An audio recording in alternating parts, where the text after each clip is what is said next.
अस्सलाम वालेकुम and welcome to my channel. तो वो तमाम तरह एप्लीकेंट जो सऊदी अरेबिया में बैचलर, मास्टर और पीएचडी स्कॉलरशिप के लिए अप्लाई करना चाहते हैं, जो सऊदी के गवर्नमेंट की तरफ से हर साल ये स्कॉलरशिप ओपन होते हैं बगैर आइल्स के, बगैर बैंक स्टेटमेंट के, 100% फुली फंडेड ये स्कॉलरशिप ऑफर करती है। इसमें किस तरह से अप्लाई करनी है, कौन से डॉक्यूमेंट्स रिक्वायर्ड होंगे, ठीक है, ईच एंड एवरीथिंग आपको इस वीडियो में शेयर करने लगा हूँ। आपने वीडियो को एंड तक देखना है तो आपको तमाम तरह चीज़ें इसकी समझ आ जाएंगी। फर्स्ट ऑफ ऑल आपके पास गूगल है, लैपटॉप है, मोबाइल है, जो भी है, आपने वहाँ पे लिखना है जी स्टडी इन सऊदिया। ये देख लें, स्टडी इन सऊदिया, ये लिख के आपने करना है इंटर करेंगे तो ये एक यूआरएल देख सकते हैं, https://studyinsaudi.moe.gov.sa।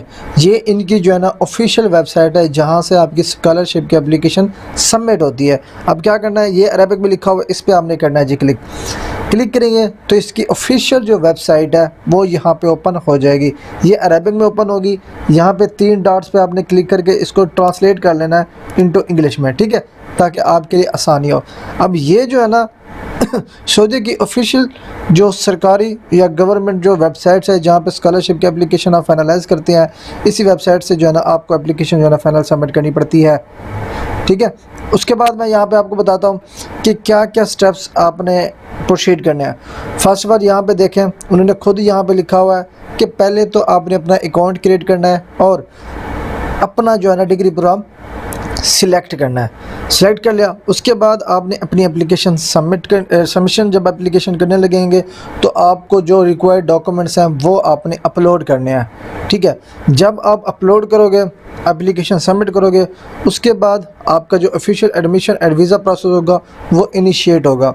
फिर जो बच्चा यहाँ पे शॉर्टलिस्ट होता है, सिलेक्ट होता है, उनको जो है ना मेल आती है। मेल पे आने के बाद उनको जो है ना जो ऑफ़र होती है वो एक्सेप्ट करनी पड़ती है। अगर आप वो ऑफ़र एक्सेप्ट नहीं करेंगे तो वो ऑटोमेटिकली कैंसिल कर दी जाती है। तो मोस्ट इंपॉर्टेंट चीज़ क्या है कि आपने अपनी एप्लीकेशन को ट्रैक करना है। अपना ईमेल का जो डाटा है वो 24 घंटे आपका ऑन होना चाहिए, एक्टिव होना चाहिए, कि जो भी ईमेल वो फॉरवर्ड करें in case of short listing आपको फौरी वो मेल रिसीव हो और टाइमली आप उस ऑफ़र को एक्सेप्ट कर सको। जब आप ऑफ़र एक्सेप्ट करोगे तब जो है ना एक एप्लीकेशन होती है वीज़ा फाइलिंग की, वो सबमिट करनी पड़ेगी आपको। उसके बाद जो है ना आपका ट्रैवलिंग प्रोसीजर स्टार्ट किया जाता है। अब ये स्कॉलरशिप है क्या, बेनिफिट्स कौन कौन से हैं, कौन कौन से जो है ना बेनिफिट्स हैं, कौन कौन सी यूनिवर्सिटीज़ पार्टिसिपेटेड हैं, चलते हैं उस टॉपिक की तरफ। तो ये जो है ना इनकी ऑफिशियल वेबसाइट्स है जहाँ से आपने एप्लीकेशन जो है ना सबमिट करनी होती है फॉर स्कॉलरशिप, ठीक है। अब क्या करना है हमने, अब थोड़ा सा जो है ना मैं आपको डिटेल आर्टिकल की तरफ से ले चलता हूँ। ये जो डिटेल आर्टिकल है, लेकिन एक मैंने पिछले साल भी यूट्यूब पे वीडियो डाली थी, आप ये यहाँ पे देख सकते हैं। कम से कम 30 मिनट्स की ये वीडियो है, 30 मिनट की ये वीडियो है जो कि मैंने स्टेप बाय स्टेप डिटेल बताई हुई है कि किस तरह से आप स्कॉलरशिप के लिए अप्लाई करते हैं। लाइक फॉर एग्जांपल मैं यहाँ पे आपको ओपन करके दिखा देता हूँ। ये वेबसाइट देखें, सेम वही वेबसाइट मैंने ओपन की हुई है, सेम ये वेबसाइट आपको स्क्रीन पर भी दिख रही होगी, ठीक है। अब यहाँ पर 30 मिनट्स की डिटेल वीडियो, इवन के फॉर्म फिलिंग किस तरह से की जाती है, किस तरह से एप्लीकेशन सबमिट की जाती है, आपको यहाँ पे स्क्रीन पे दिख रहा होगा, ठीक है। ये सारे स्टेप्स आपको दिख रहे हैं, ठीक है। आपने फिर डॉक्यूमेंट्स अपलोड करने होते हैं। डॉक्यूमेंट्स अपलोडिंग करने के बाद एड्रेस डाटा ऐड करें। एड्रेस डाटा करने के बाद जो है ना आपने क्वालिफिकेशन डाटा ऐड करना होता है। उसके बाद आपने जस्ट एप्लीकेशन जो है ना सबमिट करनी होती है, ठीक है, डॉक्यूमेंट्स अपलोडिंग के बाद। तो ये कम्प्लीटली डिटेल वीडियो कम से कम 30 मिनट्स की ऑलरेडी मेरे चैनल पर ऐड है। इसका लिंक मैं वीडियो के डिस्क्रिप्शन में ऐड कर दूंगा। अगर आप खुद एप्लीकेशन सबमिट करना चाहेंगे तो ये वीडियो देख के आप खुद भी अपनी एप्लीकेशन जो है ना सबमिट कर सकेंगे, ठीक है। अब ये डिटेल वीडियो है, उसके बाद हम स्कॉलरशिप की डिटेल के बारे में बात कर लेते हैं कि स्कॉलरशिप है क्या, ठीक है। अब ये वेबसाइट आ गई, ठीक है। अब ये जो स्कॉलरशिप है ना, इसमें जो स्कॉलरशिप है, आपको जो स्कॉलरशिप फंड करती है अथॉरिटी जो करती है वो जो सऊदी की मिनिस्ट्री ऑफ एजुकेशन है वो करती है, ठीक है। आप इस प्रोग्राम के तहत या इस स्कॉलरशिप के तहत आप बैचलर में अप्लाई करें, मास्टर में अप्लाई करें, पीएचडी के लिए अप्लाई करें, डिप्लोमा में अप्लाई करें या रिसर्च प्रोग्राम में अप्लाई करना चाहें तो आप अप्लाई कर सकते हैं। इसका जो सेंट्रलाइज्ड नेशनल पोर्टल है उसके थ्रू आपको एप्लीकेशन सबमिट करनी पड़ती है, जो पोर्टल हमने यहाँ पे ओपन किया हुआ है, ठीक है। ये पोर्टल है, इसकी फिलिंग किस तरह से करनी है वो ये वीडियो देख लेंगे आप, ठीक है, वो मैं अटैच कर दूँगा। उसके बाद यहाँ पे जो पार्टिसिपेटेड यूनिवर्सिटीज़ हैं, यहाँ पे मल्टीपल यूनिवर्सिटीज़ पार्टिसिपेटेड हैं, अबाउट 25 से 35 तक जो इसकी पब्लिक यूनिवर्सिटीज़ होती हैं वो ऑल इस स्कॉलरशिप के अंडर पार्टिसिपेट करती हैं। आप अपनी चॉइस के मुताबिक कोई भी यूनिवर्सिटी सेलेक्ट कर सकते हो। सिलेक्ट करने से पहले आपने हर यूनिवर्सिटीज़ को एक्सप्लोर करना है। एक्सप्लोर करेंगे, प्रोग्राम फाइंड आउट करेंगे कि किस यूनिवर्सिटी में आपका प्रोग्राम अवेलेबल है, उस प्रोग्राम की रिक्वायरमेंट्स क्या है, ठीक है। फिर जो 30 यूनिवर्सिटीज़ हैं या 35 यूनिवर्सिटीज़ हैं, उनमें से आपने 3 यूनिवर्सिटीज़ शॉर्टलिस्ट करनी है। कितनी? 3 यूनिवर्सिटीज़ शॉर्टलिस्ट करनी है, क्योंकि इस स्कॉलरशिप के अंडर आप मैक्सिमम 3 यूनिवर्सिटी में एप्लीकेशन सबमिट कर सकते हो। तो जो आपने 3 यूनिवर्सिटी डिसाइड करनी है, सिलेक्ट करनी है, शॉर्टलिस्ट करनी है, वो आपकी परफेक्ट होनी चाहिए अकॉर्डिंग टू योर प्रोफाइल, ठीक है।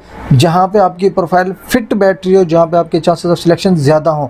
ये नहीं कि आपने जस्ट अपने डॉक्यूमेंट कंप्लीट की, आप पोर्टल पे आके कोई भी यूनिवर्सिटी सेलेक्ट करके आपने एप्लीकेशन सबमिट कर लेनी है, तो ऐसा नहीं करना।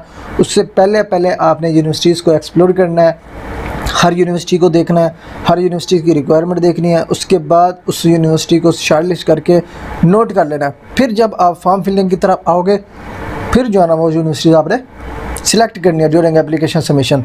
ऐसे नहीं कि पहले आप कुछ भी ना करो या ना यूनिवर्सिटीज़ एक्सप्लोर करो, उसके बाद डायरेक्टली आप आके पोर्टल पे जाके जस्ट फिलिंग स्टार्ट कर दो। तो ये चीज़ आपने माइंड में रखनी है, ठीक है। अब यहाँ पे अगर आप बेनिफिट्स की बात करें ना, यहाँ पे देखिए जी, कोई ट्यूशन फ़ी नहीं होती यूनिवर्सिटी की। जब तक आपकी डिग्री कंप्लीट नहीं होगी, कोई फ़ीस आपको देने की ज़रूरत नहीं होगी। वहाँ पे रहने के लिए आपको माहाना ख़र्चा भी दिया जाएगा। लाइक वहाँ पे जब आप रहोगे तो डेली आपके एक्सपेंसेस वगैरह लगने होते हैं खाने पीने में या डेली अखराजात में, तो वो बिल्कुल फ्री में आपको मिलेंगे।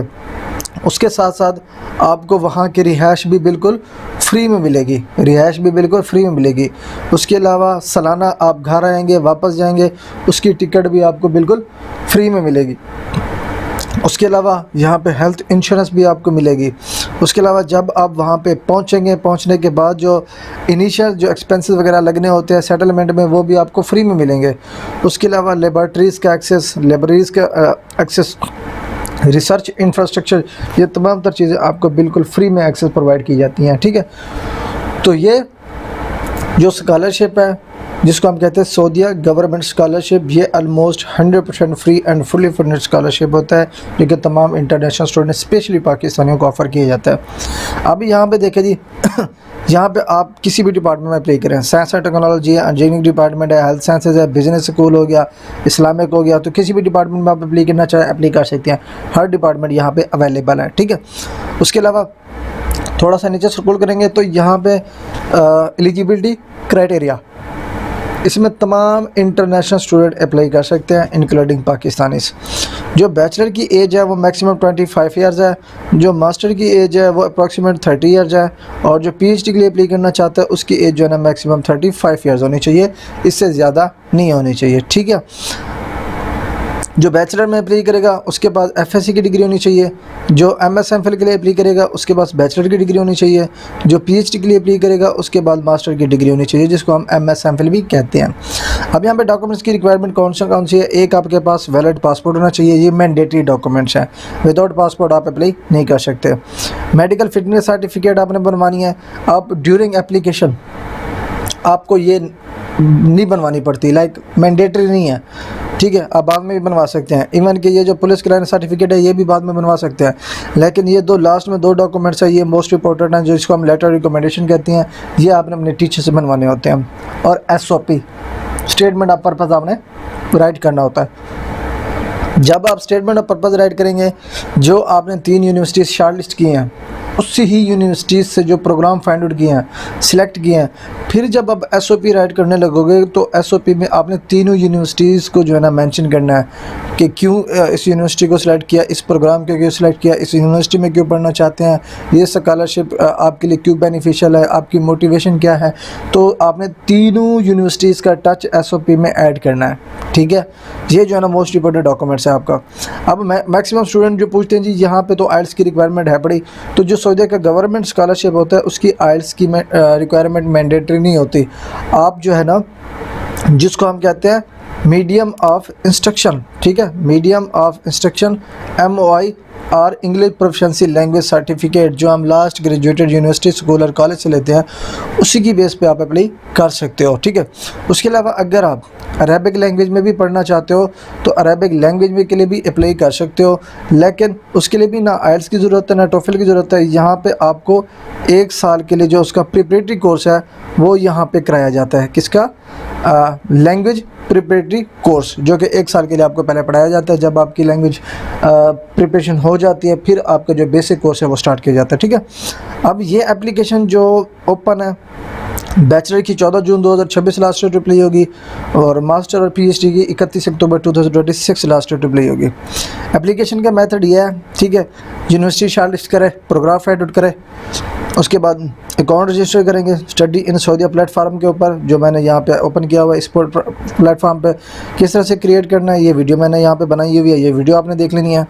उसके बाद प्रोफाइल की कंप्लीशन करनी है, फिर प्रोग्राम की सिलेक्शन करनी है, फिर डॉक्यूमेंट्स अपलोड करनी है, फिर उसके बाद एप्लीकेशन सबमिशन करनी है, फिर आपके पास ऑफ़र आएगी, फिर आपने वीज़ा प्रोसेस करना है, ठीक है। तो फिर उसके बाद ये डॉक्यूमेंट्स जो जनरल रिक्वायरमेंट्स है उसकी लिस्ट आपको अगेन मिल जाती है, ठीक है। ये आपने प्रिपेयर करने हैं। अब ये जो स्कॉलरशिप है फुली फंडेड स्कॉलरशिप होता है, सऊदी गवर्नमेंट की तरफ से आपको ऑफ़र किया जाता है, ठीक है। तो ये ओवरऑल स्टेप्स हैं जो कि सऊदी गवर्नमेंट की तरफ से आपको ये जो स्कॉलरशिप ऑफ़र किया जा रहा है उसकी डिटेल्स हैं। तो अगर आप इस अपॉर्चुनिटी से फ़ायदा उठाना चाहते हैं, अप्लाई करना चाहते हैं, तो एज़ सुन एज़ पॉसिबल अपनी एप्लीकेशन प्रोसीजर इनिशिएट करें, ठीक है, ताकि जल्दी से जल्दी आपका एप्लीकेशन प्रोसेस फाइनलाइज हो। यहाँ पे मैं जो है ना एक नोट पैड ओपन कर लेता हूँ। जो डॉक्यूमेंट्स यहाँ पे रिक्वायर्ड होंगे, आपके पास मैट्रिक टू ऑनवर्ड, ठीक है, डिग्री ट्रांसक्रिप्ट और डिग्री होनी चाहिए, ठीक है। डिग्री मैंडेटरी नहीं होती, डिग्री अभी आपको नहीं मिली तो नो इशू। उसके बाद क्या है, एक सीवी होनी चाहिए, फिर आपने एसओपी राइट करनी है, ठीक है। उसके बाद 2 लेटर ऑफ रिकमेंडेशन आपके पास होने चाहिए, ठीक है। ये जनरल डॉक्यूमेंट्स जो मैंडेटरी है वो बता रहा हूँ। उसके बाद क्या है, पासपोर्ट आपके पास होना चाहिए, ठीक है। उसके बाद ये डॉक्यूमेंट्स जो ये वाले हैं एकेडमिक डॉक्यूमेंट्स, ठीक है, मैट्रिक टू ऑनवर्ड, ठीक है, मैट्रिक टू ऑनवर्ड, यहाँ पे ऑनवर्ड इनकी जो है ना इनटू अरेबिक ट्रांसलेशन, इनकी जो ट्रांसलेशन होनी चाहिए अरेबिक में वो आपने लाजमी करा लेनी है। फिर जस्ट यही डॉक्यूमेंट्स रिक्वायर्ड होंगे अगर आप इस स्कॉलरशिप के लिए अप्लाई करना चाहते हैं। तो बाकी जो पुलिस क्लियरेंस सर्टिफिकेट है या हेल्थ सर्टिफिकेट है, ठीक है, ये आप बाद में बनवा सकते हैं। जब आपको शॉर्टलिस्ट करेंगे, आपको ऑफ़र मिलेगी, ऑफ़र आप एक्सेप्ट करेंगे, तब ये आप बनवा सकते हैं, ठीक है। पहले बनवाएंगे तो वो भी परफेक्ट है, वेल एंड गुड है, क्योंकि बाद में आपका टाइम वेस्ट नहीं होना और जो अपॉर्चुनिटीज़ होगी वो सीक्वेंस वाइज आपकी चलेगी, नेक्स्ट स्टेप्स जो होंगी, जो प्रोसेस वगैरह होंगे। बाकी अगर आप पहले बनवा सकते हैं तो वो प्रेफरेबल है, बाद में बनवाना चाहें तो वो आपकी अपनी चॉइस है, ठीक है। तो मिलते हैं इंशाल्लाह नेक्स्ट वीडियो में, तब तक के लिए अल्लाह हाफिज़।